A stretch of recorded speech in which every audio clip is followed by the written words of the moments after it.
आका करीम सल्लल्लाहु ताला अलैहि वसल्लम फरमाते हैं कि खैरुकुम मन तअल्लमल कुरआना व अल्लमहु, तुम में सबसे बेहतर वो है, तुम में सबसे अच्छा वो है जो कुरान को पढ़ता है और कुरान की तालीम को आम करता है, कुरान को पढ़ाता है। मेरे आका फरमाते हैं कि तुम में सबसे बेहतर ना तो फिजिक्स को पढ़ने वाला बेहतर, ना केमिस्ट्री को पढ़ने वाला बेहतर, ना साइंस को पढ़ने वाला बेहतर, ना सोशल साइंस को पढ़ने वाला बेहतर।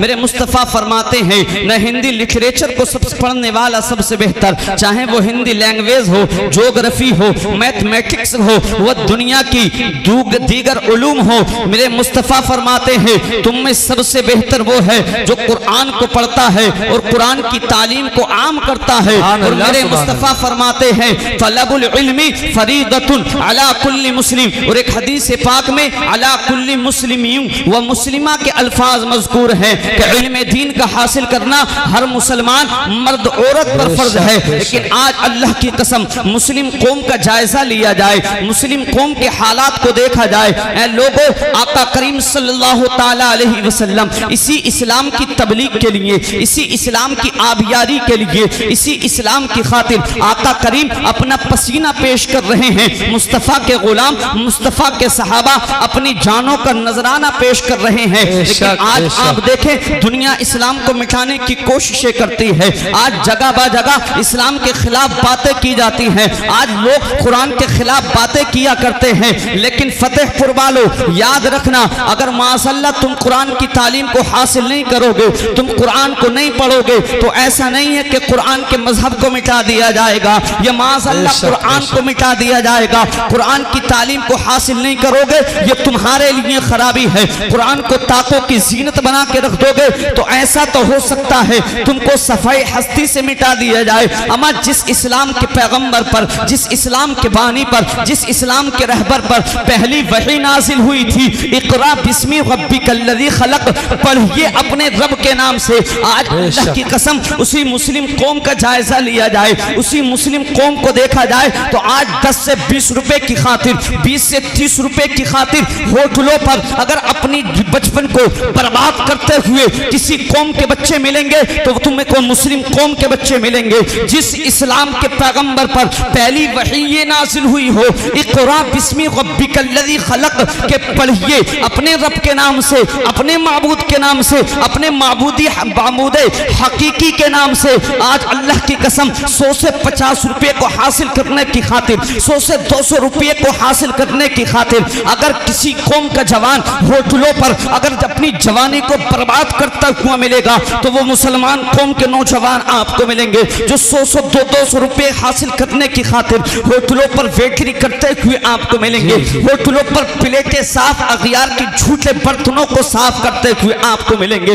वही दूसरी तरफ अगर देखा जाए इस मुस्लिम कौम के हालात ये हैं, हमारी शादियों के हालातों को देखा जाए, अमा जिस कौम की बहन बेटियां अल्लाहु अकबर कबीरा मस्जिद के दरवाजे पर 10 से 20 रुपए की खातिर, 5 से 2 रुपए की खातिर खैरात हासिल करने के लिए एक नमाजी के इंतजार में बैठी रहती हो कि शायद एक नमाजी अंदर मौजूद है, वो नमाज से फारिग होकर के आएगा तो चंद रुपये मेरी झोली में डाल देगा। अल्लाहु अकबर कबीरा। जिस कौम की बेटियों की फिक्र इतनी नीचे जा चुकी हो तो बतलाओ उस कौम को किसने हक दे दिया कि शादियों में 10 से 20 लाख रुपए खर्च किया जाए? उस कौम को यह हक किसने दे दिया है 25 से 30 लाख रुपए शादियों के नाम पर फजूल खर्चियों में बर्बाद कर दिया जाए? अल्लाहु अकबर कबीरा। जिस कौम की जहालत पर रिसर्च किया जाता है, कौम के पैगंबर ने पैगाम दिया हो इक़रा बिस्मी रब्बिकल्लज़ी खलक़, अपने रब के नाम से पढ़िए। आज उसी कौम की अल्लाहु अकबर कबीरा जहालत पर रिसर्च किया जाता है। सच्चर कमेटी एक रिपोर्ट तश्कील करती है और 7000 सफ़हात पर 10-20 नहीं, 1500 नहीं, 7000 सफ़हात पर अल्लाह की कसम रिपोर्ट तश्कील दी जाती है कि मुल्क हिंदुस्तान में इस वक्त दलितों से भी ज्यादा पसमानदा पिछड़ी हुई कोई कौम है तो वो मुसलमान कौम। अल्लाह अकबर। बेशक हक बात है मुफ्ती साहब, हक है, हक है। दलितों से भी ज्यादा पसमानदा पिछड़ी हुई कौम अगर कोई कौम है तो वो मुसलमान कौम है। और आज बड़ा तल्ख जुमला, एजुकेटेड लोगों ने हमारे जलसों में आना बंद कर दिया, क्योंकि हमारे जलसों से कोई पैगाम कौम को नहीं मिलता। अभी आपसे अगर सवाल कर लिया जाए, शायद मुफ्ती अब्दुल अजीम साहब की मोहब्बत में, रिश्तेदारी की वजह से, खानदान की वजह से आप लोग इतने लोग जमा हो गए हो। अगर अभी पूछ लिया जाए कि कितने आप में ग्रेजुएट, कितने पोस्ट ग्रेजुएट हैं, तो इल्ला माशाल्लाह कुछ ही हाथ मुसलमानों के खड़े हुए नजर आएंगे। आज इस कौम की जहालत का ये मामला है, और इस कौम के अलमिये देखो, अल्लाहु अकबर कबीरा। एक रिक्शा चलाने वाला, 200 रुपये से 300 रुपये कमाने वाला, एक जुमले में पूरी कौम की बेइज्जती कर देता है कि मैं अपने रिक्शों को लेकर मुसलमानों के महल्ले में नहीं जाऊंगा। पता नहीं कब किस वक्त के मुसलमानों के बच्चे पढ़ने के लिए स्कूल और मदरसा तो जाते नहीं हैं, कोई बच्चा कब अपने घर से बाहर निकले, मेरे रिक्शे से टकरा जाए और मेरा उससे झगड़ा हो जाए। ये मुस्लिम कौम के हालात, और ये उस कौम के हालात है जिस कौम के लिए खिताब किया गया हो, इक़रा बिस्मि रब्बिकल्लज़ी खलक़ उतलुबुल इल्मा वलौ जाअ बिस्सीन। जिस कौम के लिए कहा गया हो कि इल्म दीन को हासिल करो, माँ की गोद से लेकर कब्र तक। सुभान अल्लाह, सुभान अल्लाह। आज उस कौम की जहालतों पर रिसर्च किया जाता है, 7-7 हजार सफ़हात पर रिपोर्ट तैयार की जाती है। उसके बावजूद हम यहाँ पर आवारा मस्तियाँ करते हैं, उसके बावजूद हम यहाँ पर आवारा गर्दियाँ करते हैं। हालात, एक बहन बेटी इस्लाम की शहजादी बुर्का ओढ़कर मस्जिद के दरवाजे पर सीढ़ी पर बैठती है, एक नमाजी अंदर मौजूद है, शायद हो सकता है वो 10-5 रुपए मेरी झोली में डाल दे। 5-5 हजार रुपए की चादर हम मज़ारों पर चढ़ाते हैं। उसी कौम के बच्चे कोर्स ना होने की वजह से स्कूल नहीं जाते। जी सही बात। किसने कहा आपको कि मज़ार शरीफ पर 5,000 की चादर चढ़ाओ?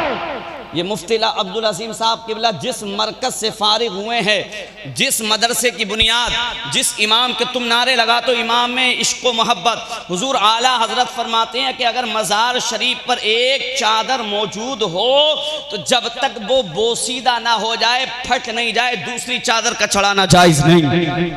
बेशक। और आज हम 5-5 हजार रुपए की चादरें, हमारी कौम की बेटियां ठंड से मरती रहती है, उनको चादरें मयसर नहीं होती, उनको दुपट्टे मयसर नहीं होते, उनको ऊनी लिबास, गर्म लिबास मयसर नहीं होते। लेकिन अल्लाह की कसम, तुम मुल्क हिंदुस्तान के मौजूदा हालात को समझने की कोशिशें नहीं कर रहे हो। हमारे लोग मुसलमानों को मिटाने की कोशिशें कर रहे हैं, लोग मुसलमानों के खिलाफ तरह तरह की साजिशें कर रहे हैं। क्या तुम बयान नहीं सुनते हो कि जिस तरीके से हमको जलाया जाता है, जिस तरीके से हमको आग के हवाले किया जाता है, इसी तरीके से मुस्लिम कौम से भी कब्रिस्तानों को छीना जाए, उनको भी नजरे आतिश किया जाए, उनको भी आग के हवाले किया जाए। अल्लाह की कसम, वो दिन दूर नहीं है जिस वक्त तेरे बाप का लाशा तेरी आंखों के सामने पड़ा होगा, तेरे बाप का लाशा, तेरे बाप का जनाजा तेरे आंखों के सामने होगा, और तू इतना भी नहीं कर सकता होगा कि तू अपने बाप के लिए 2 गज जमीन का इंतजाम कर सके। लेकिन अल्लाह की कसम, अगर तुमने अपने बच्चों को पढ़ा दिया, तुमने अपने बच्चों को कलम की पावर थमा दी, अगर तुमने अपने बच्चों को कलम की तलवार अपने बच्चों के हाथों में थमा दी, तो यही तुम्हारा बेटा होगा, यही तुम्हारा लख्त जिगर होगा, यही तुम्हारा नूरे नजर होगा, जो हुकूमत की आंख में आंख डाल के कहेगा, अगर मेरे बाप को दफनाने के लिए, मेरे बाप को दफन करने के लिए 2 गज जमीन का इंतजाम किया जाता है तो बताइए, वरना मेरे बाप ने मुझको जाहिल नहीं छोड़ा है, मुझको जाहिल नहीं रखा है। मेरे बाप ने मेरे हाथ में कलम की ताकत अता फरमाई है, मेरे बाप ने मेरे हाथ में कलम की पावर अता फरमाई है। इसी कलम की पावर से मैं हुकूमत का कलेजा चाक करना जानता हूँ, और चाक करने के बाद मैं अपने बाप को दफनाना जानता हूँ। सुभान अल्लाह। नारे तकबीर, नारे रिसालत, मसलके आला हजरत, उलमाए अहले सुन्नत। तो ये मेरे भाइयों कब होगा? जब हम अपने बच्चों को पढ़ाएंगे। आधी रोटी खाइए मगर बच्चों को ज़रूर पढ़ाइए, अपने बच्चों को तालीम से आरास्ता व पेरास्ता करो। वक्त बहुत हो चुका है क्योंकि तवील फहरिस्त है। इस इंशाअल्लाह बस 2-3 मिनट के अंदर मैं अपनी गुफ्तगू को ख़त्म करता हूँ। इसलिए मेरे भाइयों, जाते जाते मैं तुमको पैगाम देना चाहता हूँ, तुमको मैसेज देना चाहता हूँ। मुल्क के हालात के मौजूदा हालात, मुल्क हिंदुस्तान के मौजूदा हालात को समझने की कोशिश कीजिएगा। अपने बच्चों को पढ़ाइए। गरचे तुमको 6 घंटे की बजाय 8 घंटे मजदूरी करना पड़े, 8 घंटे की बजाय 10 घंटे तुमको मजदूरी करना पड़े, लेकिन अपने बच्चों को तालीम से रोशनास ज़रूर कराइए। अपने बच्चों को अच्छी तालीम का इंतज़ाम कीजिएगा। अल्लाहु अकबर कबीरा। और सिर्फ दुनियावी तालीम के चक्कर में मत पड़ जाना, क्योंकि जब बच्चा मास्टर बनता है, जब बच्चा डॉक्टर बनता है, जब बच्चा एडवोकेट बनता है, जब बच्चा दुनियावी डिग्रियां हासिल करता है, तो वालिदैन गुफ्तगू करते हुए डरते हैं कहीं ऐसा ना हो हमारे वालिद मोहतरम हमसे नाराज ना हो जाएं, हमारे वालिद हमसे, यानी कि वालिद डरता है डॉक्टर साहब हमारे हमसे नाराज ना हो जाए, हमारा बेटा हमसे नाराज ना हो जाए। लेकिन अल्लाह की कसम, जहां तुम्हारा बेटा मास्टर होगा, जहां तुम्हारा बेटा डॉक्टर होगा, उसी के साथ साथ अगर आलिम दीन होगा, मुफ्ती इस्लाम होगा, कारी कुरान होगा, हाफिज कुरान होगा, तो वो गुफ्तगू करते हुए घबराएगा, वो गुफ्तगू करते हुए डरेगा, वो तफक्कुर व तदब्बुर करेगा कि कहीं ऐसा ना हो मुझसे कोई जुमला ऐसा सरजद हो जाए जिससे मुझसे वालिदैन की नाफरमानी हो जाए। क्योंकि वो पढ़ता है वक़दा रब्बुका अल्ला ताबुदू इल्ला इय्याहु बिल वालिदैन इहसाना। क्या है वालिदैन के साथ एहसान करना, फरमा बरदारी उनकी करना, हुस्न सुलूक उनके साथ करना। तो अल्लामा नईमुद्दीन मुरादाबादी, सिक्किन नईमुद्दीन मुरादाबादी फरमाते हैं कि अगर माँ बाप का नाफरमान, माँ बाप का गुस्ताख, अल्लाहु अकबर कबीरा, तफसीर नईमी के अंदर इस हदीस पाक को जिक्र करते हैं और आप बयान फरमाते हैं कि माँ बाप का गुस्ताख, माँ बाप की नाफरमानी करने वाला, माँ बाप का दिल दुखाने वाला, अल्लाहु अकबर कबीरा, फतेहपुर की सुन्नी जामा मस्जिद नहीं, दिल्ली की जामा मस्जिद नहीं, हतीम काबा के अंदर भी अगर उसको मौत आ जाए तो वो जन्नत तो जन्नत, जन्नत की खुशबू नहीं पा सकता है। अस्तगफिरुल्लाह रब्बी मिन कुल्ली ज़ंबिन व अतूबु इलैह। सभी हजरात कलमा तय्यबा पढ़ें, ला इलाहा इल्लल्लाहु मुहम्मदुर रसूलुल्लाह व मा तौफीकी इल्ला बिल्लाह। अस्सलामु अलैकुम व रहमतुल्लाह।